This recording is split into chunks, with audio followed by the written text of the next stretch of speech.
Minecraft Bedrock Beta 1.11.0.5 is out now, guys. A few cool things: storing XP in furnaces, a little bit of a fix to raid, and some fixes to the villager trades. Let's go over the changelog together right now.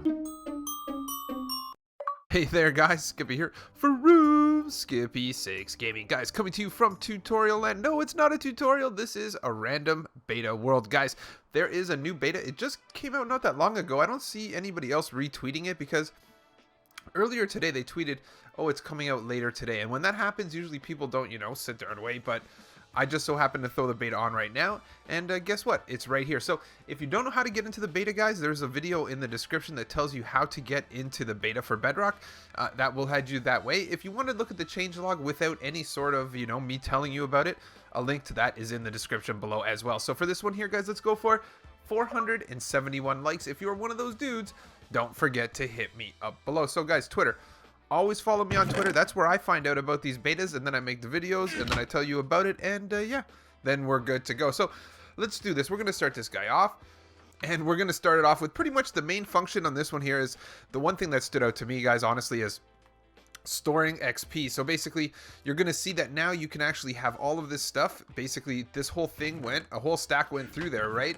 So, but if you were to just put one item in now, all that XP is stored. So basically, all you would have to do is actually put one item in this guy right now. Lock it down like this. Once it locks it down like this, you're going to see basically, take it out, and then you're actually getting a whole lot of XP for the whole entire stack. So let's just go to the changelog. I just wanted to show everybody that because that's something that people have been waiting for a long time. And yeah, so right here, Minecraft Bedrock 1.11.0.5 beta edition, of course, March 14th.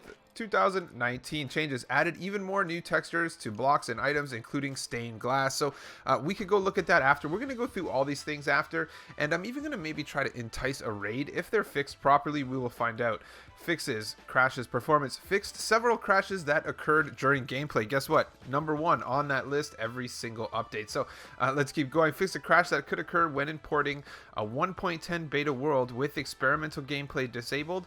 Fixed a crash that could occur when villagers died. So yeah, seems pretty straightforward. That's what we get every single beta. And now we're going to do the second one right here. So bang, this one right here, raids. So they've done a bunch of stuff with raids. We're lucky because there's actually a pillager outpost like right over there. So we're going to maybe test it out to a degree. Remove the placeholder explosion sound when a raid ends. A directional horn will play to help find remaining raiders. Fixed the boss bar not emptying when a raid wave was completed. Fixed raids not starting on Android devices. Raids no longer break when switching to peaceful difficulty, then back to normal. Raiding mobs will now attack players that attack them. Raiding mobs will now move through water to get a village. Raiding mobs will no longer spawn on leaves. If all villagers are killed during a raid, all nearby players will now receive bad omen. Okay, that's no good. Ravagers will now spawn with evokers, riding them during raids. So that's no good. Evokers on top of Ravagers coming for the raids. OMG. So let's keep going. Witches will now have higher priority to move into villagers during raids. Will move into villages. What? They're just going to move in? What the heck? Remove particles around players that have hero of the village. Improve spawn locations of mobs during raids. General text-to-speech audio prompts no longer overlap the other. Text-to-speech now properly reads controller bindings.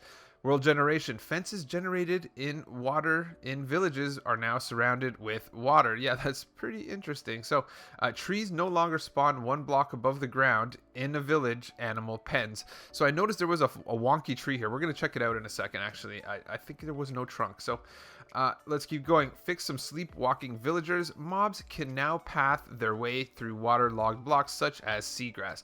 Wither skeletons and guardians once again spawn in the world. Updated supply values for various villager trades. So we're going to take a look at that as well.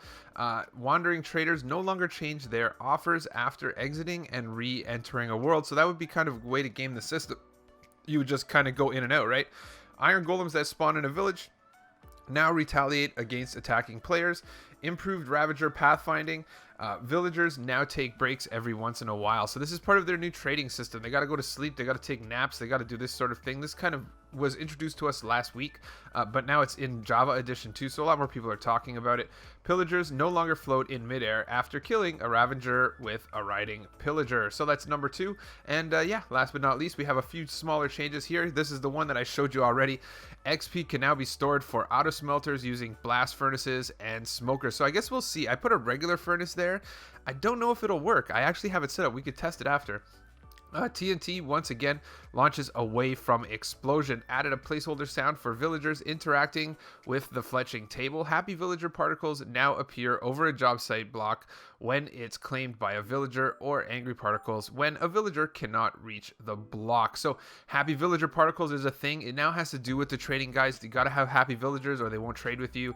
In addition to them sleeping, talking, socializing, and trading, there's other things involved. Items maps once again show underwater terrain differences. That's really good.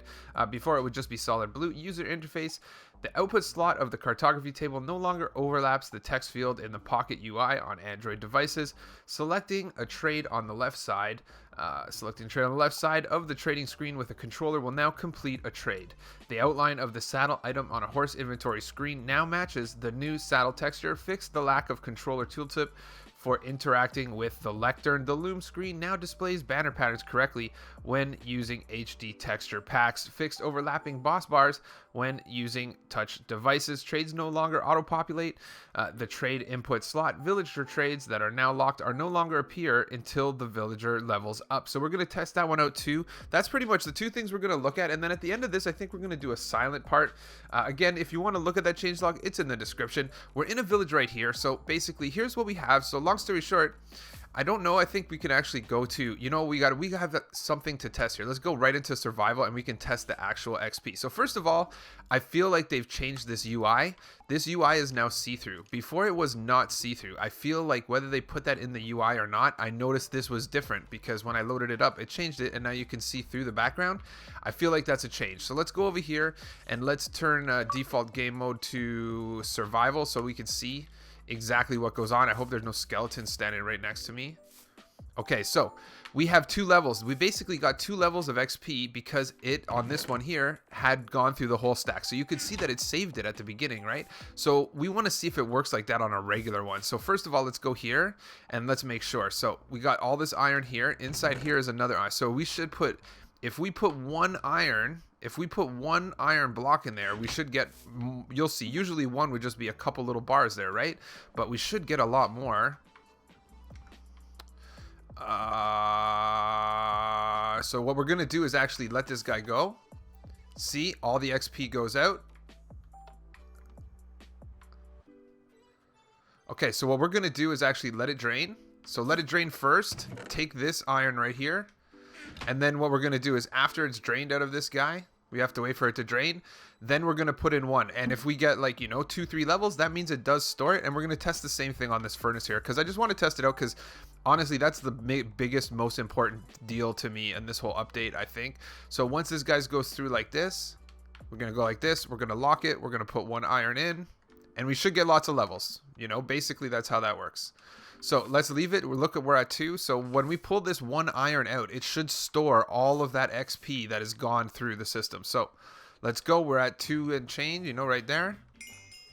And you can see we jumped right up to 5. So that did work that way. So let's see if it works the same way with a regular furnace. So we got fuel. We got cactus. So let's go ahead. We didn't pull any XP out of this guy. So if we were to go over here and lock this guy right here, go like this and actually just throw in the cactus from right here. So let's just grab some cactus, put this guy here. Cactus is a lot of XP, guys. Believe it or not, it's one of the highest XP for smelting. I'm not even joking. It's as high as emeralds. Once this guy smelts out, we should be able to get a lot more than one. If we do, that's pretty cool. We'll switch it over. Let's go like this. So bang. So we're at 5, almost 6. So yeah, we definitely did. For as far as cactus goes, you know, a stack of cactus versus iron. And yeah, so let's do this. Let's go over a few other changes. Let's go trade with a villager or two, because basically what they've done here is, yeah, let's go over here and find a villager. So long story short, these villagers are now going to require, you're going to see a little bit of a difference in their house. So what we saw, they're not really switched up on Java Edition yet, but you can see this villager now, in order to trade, needs to come back to his station. Librarian has a lectern. You can see he's going to go back there. It's going to involve sleeping. It's going to involve all that stuff. Let's go ahead and trade with this guy. It takes a little bit of lag, so basically what we want is emeralds. So let's go ahead and grab some emeralds here, and you're going to see that when trades lock out now, so basically you don't see the other trades from him. So he sees he's trading me books for emeralds. His trades lock out when you don't have it. So right now we want these books. Bang. Let's go like this. We want these books. Ding, ding, ding. Let's level him up, and now it's locked out. So if we leave, notice he won't show me books anymore. I'm pretty sure that that whole trade has disappeared, which is what their goal was. You're going to see that it's locked out. Won't let you do it. Don't have paper for that. So I mean, if I do have paper, I mean, technically I think we could probably trade him for paper, but what's going to happen is him upgrading now involves sleeping. He has to sleep now. He has to go back to his workstation and do all his stuff. And there you go. You could see his new trades just unlocked, right? So now we're good to go. Everything's ready. And that was the trade on that one. So basically you guys have got the more or less the gist of it. I think what we're doing here is perfecting that. I'm pretty sure that they're all... So basically all houses with a person. So let's go to the priest house. I wonder if there's a priest house, because I know the leather worker has cauldrons as their thing, and you can see in here they're gonna have this potion stand right here. And yeah, so that's good. So I think what we're gonna do is you know what we're gonna do silently. I'm not sure exactly the full extent of whether they've fixed raids or not fixed raids, but what I'm gonna do is we're just gonna, you know, if you want to watch it, I'm gonna try to entice a raid here. I'm gonna try to put on Bad Omen. I'm gonna go over there. I'm gonna shoot that guy, and I'm gonna shoot that pillager leader in the head and see if I can't time-lapse you a quick little raid to end it off. And yeah, don't forget to smash that like before you go. Don't forget as well to subscribe to my channel for yeah, cool tutorials, let's plays, and stuff. Thanks a lot for tuning in, and I'll catch you on the next one.